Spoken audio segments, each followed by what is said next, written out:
శ్రీమాత్రే నమః. శ్రీ గురుభ్యో నమః. ద్వాదశ రాశుల వారికి కూడా గురుగ్రహం యొక్క గమనంలో భాగంగా ప్రత్యేకమైనటువంటి పరిస్థితులు నెలకొంటూ ఉన్నాయి. ఈ యొక్క ద్వాదశ రాశుల్లో గురువు గనక ద్వితీయ, పంచమ, సప్తమ, నవమ, ఏకాదశ స్థానాల్లో గనక సంచారం చేస్తే శుభ ఫలితాలు కలుగుతాయి. ఇదేంటండి ఓపెన్ చేయగానే ఏవో 2వ స్థానం అంటారు, 5వ స్థానం అంటారు అని అనుకోకండి. గురువు ఎప్పుడైతే మన జాతకరీత్యా లేదా గోచారరీత్యా 2వ, 5వ, 7వ, 9వ, 11వ స్థానాల్లో ఉంటేనే శుభము. అంటే ఇలా లేనప్పుడు అది అశుభ ఫలితాలా అంటే అలా ఏం కాదండి. వాస్తవంగా ఏంటంటే ఈ గ్రహ సంచారాల్లో భాగంగా గురువు మనకివ్వాల్సినటువంటి ఫలితములన్నీ కూడా ఖచ్చితంగా ఇస్తారు. అలా కాకుండా గనక మామూలు ప్లేసెస్లో గనక గురుగ్రహ సంచారం ఉంటే అంత శుభకరంగా కాదు. అంటే దానికోసం మనం బాగా కష్టపడాలి అని అర్థం. కాబట్టి ఇప్పుడు ఆ యొక్క ద్వాదశ రాశుల్లో భాగంగా ఈ యొక్క గురుగ్రహం సంచారం చేస్తుండగా ఎలా ఉంటుందనే విషయాన్ని ఇప్పుడు మనం తెలుసుకుందాం. దేశత్యాగ, విత్తం లాభం, అనర్థం ధననాశనం, సంపద క్లేశ ఆరోగ్యం, ధనహాని ధనాగమనం, పీడనం లాభ నష్టంచ క్రమేతి కురేత్ గురుహు.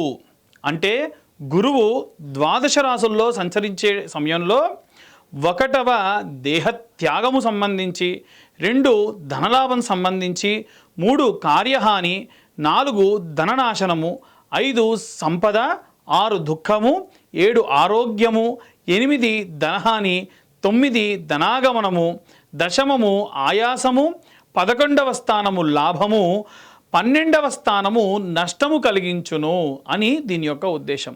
కాబట్టి ఇప్పుడు 12 రాశుల్లో కూడా మేషరాశి నుండి మీనరాశి వరకు ఎలా ఉండబోతుంది అనేటువంటి విషయాన్ని ఇప్పుడు మనం తెలుసుకుందాం. మిథున రాశికి సంబంధించి ఎలా ఉండబోతుంది, గురుగ్రహ సంచారంలో భాగంగా గురు గమనంలో భాగంగా ఎలా ఉండబోతుంది అనే విషయం తెలుసుకుందాం. ముఖ్యంగా మిథున రాశి అనగానే చాలామంది మైథునం అనేటువంటి ఒక తప్పు అపోహలో ఉంటారు. మిథున రాశి అనగానే ఒక ఆడ ఒక మగ సింబల్ కనిపిస్తూ ఉంటుంది మనకి. అంటే ఏమిటంటే వీరు ఆపోజిట్ జెండర్తో ఉండేటువంటి కలయిక, ఉండేటువంటి ఫ్రెండ్షిప్, ఉండేటువంటి సపోర్ట్ వల్ల అద్భుతాలు చేసేటువంటి అవకాశం కనిపిస్తూ ఉంది. ముఖ్యంగా చూసుకుంటే మిథున రాశి వారికి సంబంధించి అత్యంత క్లిష్టమైనటువంటి వాతావరణాల్లో కూడా అద్భుతాలు చేస్తారు. అంటే కాస్త వీళ్ళని తీసుకెళ్ళి అడవిలో పడేసిన అలా రాయి మీద రాయి కొట్టి బ్రతికేస్తారు. అంత అద్భుతంగా సామర్థ్యం కలవారు. కాబట్టి మిథున రాశిలో ఉండేటువంటి వారి గ్రహ సంచారాల్లో భాగంగా ఏవైనా ఒక రోజో, ఒక నెలో, ఒక మాసమో ఇబ్బంది అయినంత కారణం చేత వీరు లో అయిపోవడం మంచిది కాదు. ముఖ్యంగా ఈ మిథున రాశి వారికి సంబంధించి ఏకాదశ స్థానము, దశమ స్థానమునందు శనిగ్రహ సంచారం అనేటువంటిది జరుగుతూ ఉంది. ఈ శనిగ్రహ సంచారం కారణం చేత వచ్చేటువంటి లాభం పూర్తిగా రాకపోవడం, ఇబ్బంది పడడం జరిగేటువంటి అవకాశం ఉంది. అలాగే ఈ యొక్క మిథున రాశి వారికి 9వ స్థానంలో రాహుగ్రహ సంచారం అనేటువంటిది జరుగుతూ ఉంది. రాహు ఎప్పుడు కూడా 9వ స్థానంలో దూర ప్రాంతాలు ప్రయాణంలో బడలికలు ఇచ్చేటువంటి వాడు. దూర ప్రాంతాలకు వెళ్ళి చదువుకు సంబంధించి యాగములు, హోమములు, పూజలు కూడా చేసేదందుకు గాను సహాయం చేసేటువంటి వాడు. అయితే ద్వితీయ స్థానమునందు గురుగ్రహ సంచారం జరుగుతున్న కారణం చేత మనసౌఖ్యం, యశోవృద్ధి, సౌభాగ్యంచ ధనాగమః, ధర్మవ్యయం, మనస్సౌఖ్యం, ద్వితీయ స్థానఘే గురోః. 2వ రాశిలో గురుగ్రహ సంచారం మనస్సున సౌఖ్యమును, అలాగే గృహమునందు శుభము, కార్యములయందు జరుగును, కీర్తి ప్రతిష్టలు పెరుగును, ధనరాబడి బాగుంటుంది, తీర్థయాత్రలు చేయడము, ధర్మబద్ధమైన కార్యక్రమములు జరుగును, అలాగే సంతోషంగా కుటుంబంతో ఎక్కువ సౌఖ్యంగా కూడా ఉండేటువంటి అవకాశం ఉంటుంది. కాబట్టి ద్వితీయంలో గురువు ఈ పరమైనటువంటి లాభం సాధారణంగా మనం ముందే చెప్పుకున్నాం కదా. గురువు 2వ, 5వ, 7వ, 9వ, 11వ స్థానంలో మంచి చేస్తాడు. కాబట్టి ఆ పరంగా వీరికి అద్భుతంగా ఉంది. అలాగే ఈ యొక్క మిథున రాశి వారికి ద్వితీయంలో గురువు, తృతీయానికి వచ్చేసరికి కేతుగ్రహ సంచారము. దీనివలన ఏవైనా కోర్టు వ్యవహారాలు, financial related issues, check bounce కేసుల్లో ఇబ్బంది పడిన వాళ్ళందరికీ కూడా ఉపశమనం కలగవచ్చు. అలాగే ఏవైనా సరే విడాకులకు సంబంధించి ప్రయత్నించిన వారికి కూడా అద్భుతాలు జరగవచ్చు.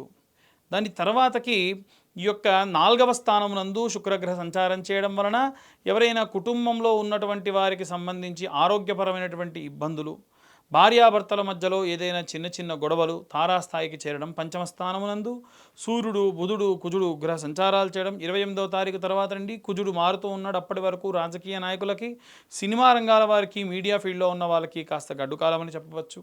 సప్తమ స్థానంలో ఈ యొక్క గ్రహ సంచారాల రీత్యా ముఖ్యంగా పంచమ స్థానంలో ఉన్నటువంటి కుజుడు షష్టమ స్థానంలోకి చేరడము, అలా ఉన్నటువంటి గ్రహ సంచారాల్లో భాగంగా రైతులు, చేతి వృత్తులు, కుల వృత్తులు చేసేటువంటి వారందరికీ కూడా చాలా విశేషమైనటువంటి సత్ఫలితాలు పొందవచ్చు. అది కూడా 28వ తారీఖు తర్వాతకే. ఇప్పటి వరకు కూడా మనం రాశికి సంబంధించి, ఈ రాశి వారికి సంబంధించి ప్రత్యేకంగా గ్రహ సంచారాల్లో భాగంగా గోచార రీత్యా ఎలా జరగబోతుంది, ఎలా ఉండబోతుంది అనే విషయాన్ని తెలుసుకున్నాం. ఇక విశేషంగా వీరు ఏ మంత్రం చదవాలి? చాలామంది ఈ యొక్క గ్రహ సంచారాల్లో భాగంగా భయపడడం, నిద్రలేకపోవడం, వివాహం, సంతానం కాకపోవడం, చాలా రకాలైన ఇబ్బందులు పడుతూ ఉన్నారు.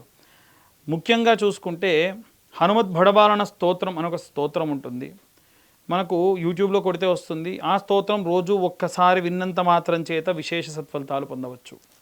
ఈ హనుమత్ బడబాలన స్తోత్రం విశేషంగా రసరాజ్ మహారాజ్ అనేటువంటి ఒక ఆయన పాడారు.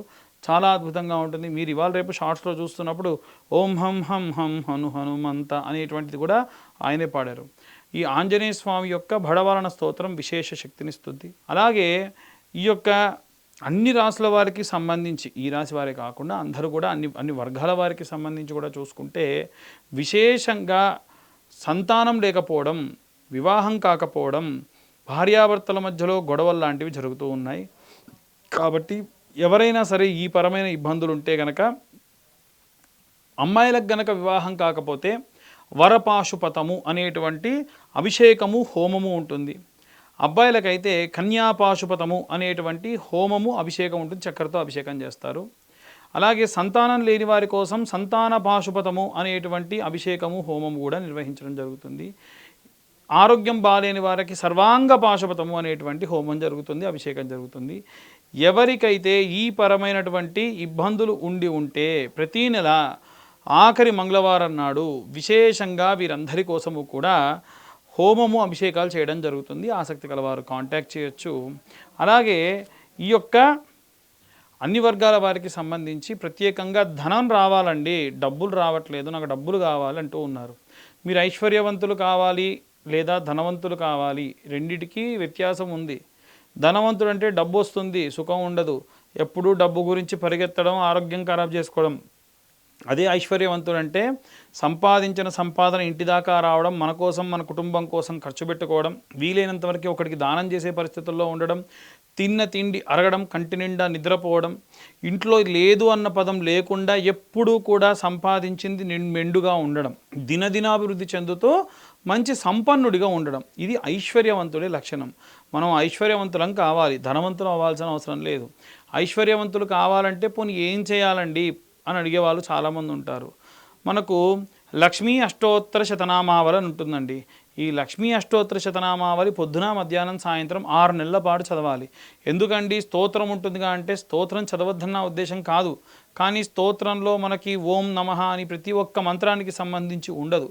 అదే అష్టోత్తర శతనామావళిలో ఎలా ఉంటుందనంటే ఓం ప్రకృత్యై నమః, ఓం వికృత్యై నమః, ఓం మహామాయినే నమః, ఓం కైవల్యప్రదాయినే నమః, ఓం విష్ణునామ సంకీర్తన ప్రియానినే నమః, ఇలా ఉంటుంది. ఇలా చూసుకుంటూ చదవండి. నాకు తెలిసి ఒక 10 రోజులు, 15 రోజులు. పంతులు గారు చెప్పారు మొక్కుబడిగా చదివితే కాదండి. మనం దేవుణ్ణి అర్థం చేసుకునేటువంటి దాంట్లో ఉంటుంది. మనం ప్రకృత్యై నమః అని చదవగానే అమ్మవారు ప్రకృతి రూపంలో మనకు కనిపించాలి. వికృత్యై నమః, ఒక ప్రళయం వస్తే అమ్మవారే ఎలా సృష్టించింది. మహామాయినే నమః, అనుకోకుండా ఉన్నట్టుండి ఏదో పెద్ద ప్రమాదం జరిగేది ఉంటే అలా అమ్మవారు తప్పించింది ఎలా ఉంటుంది అని, అలా ప్రతి ఒక్క మంత్రానికి విశేషమైనటువంటి అర్థం ఉంటుంది. అవి అర్థం చేసుకుంటూ చదివితే అమ్మవారు మన లోపలికి ఆవాహనం అయిపోయి మనకెప్పుడు ఏది కావాలో అది తనంతట తానే ఏదో రూపకంగా, అమ్మవారే వచ్చిస్తుందని కాదు, ఎవరో ఒకరి చేత సహాయం చేయించి మనకు అందిస్తుంది. కాబట్టి ఇప్పటి వరకు మేము చెప్పినవన్నీ కూడా గోచార రీత్యా చెప్పేటువంటి విషయములు మాత్రమే. పూర్తిగా మీ జాతకం విశ్లేషణగా కావాలనంటే మీ పేరు, మీ date of birth, time, place కింద ఉన్న నెంబర్కు వాట్సాప్ చేయండి. డీటెయిల్గా జాతకం 60-70 పేజీలో మీకు ఇవ్వడం జరుగుతుంది. ఆగండి, అందరూ వీడియో చూస్తున్నారు కానీ లైక్ చేయట్లేదు, సబ్స్క్రైబ్ చేసుకోవట్లేదు. మీరు చేసేటువంటి లైక్ సబ్స్క్రైబ్ వల్ల మాలాంటి వాళ్ళకి కాస్త ప్రోత్సాహంగా ఉంటుంది. మేము చెప్పే విషయం కనుక ఇన్ఫర్మేటివ్గా ఉంటే ఇంకా నలుగురికి షేర్ చేయండి.